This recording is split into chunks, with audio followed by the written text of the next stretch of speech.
আসসালামু আলাইকুম সম্মানিত দর্শক, দেখতে পাচ্ছেন আজকে চলে এসেছি গান্নার হাটে, গান্নার পশু হাটে। আপনারা দেখতে পাচ্ছেন একটা অনেক সুন্দর একটি গরুর মালিকের সাথে কথা বলবো। আসসালামু আলাইকুম ভাই। ওয়ালাইকুম আসসালাম ভাই, এই যে শুক্রবার হলদিন হাটে জবাই করে আমার এই ভাই, সেই ভাই না কসাই ভাই? সেই ভাই। ভাই গরুটা কত দিয়ে কিনলেন? 44,000 1 লাখ 1,44,000 হলিধানি জবাই হবে। হলিধানি গরুটা জবাই হবে। সম্মানিত দর্শক, আপনারা দেখলেন, কথা বলে দেখলাম ওই যে হলিধানির সেই ভাইরাল কষায়।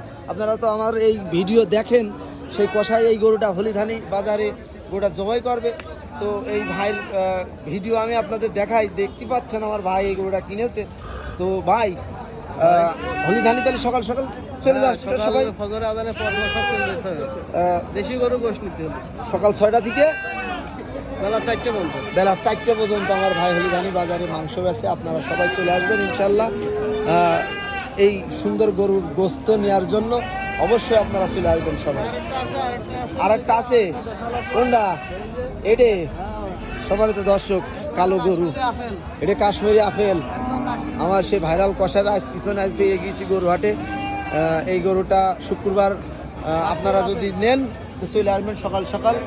এই গরুর গোস্ত নিতে হলে সকাল সকাল আসতে হবে। শুক্রবারের দিনকে হলিধানি হাটে চলে আসবেন। ঝিনাইদহ সদর উপজেলা হলিধানি মাংসর বাজার। এই যে আমার সেই ভাই।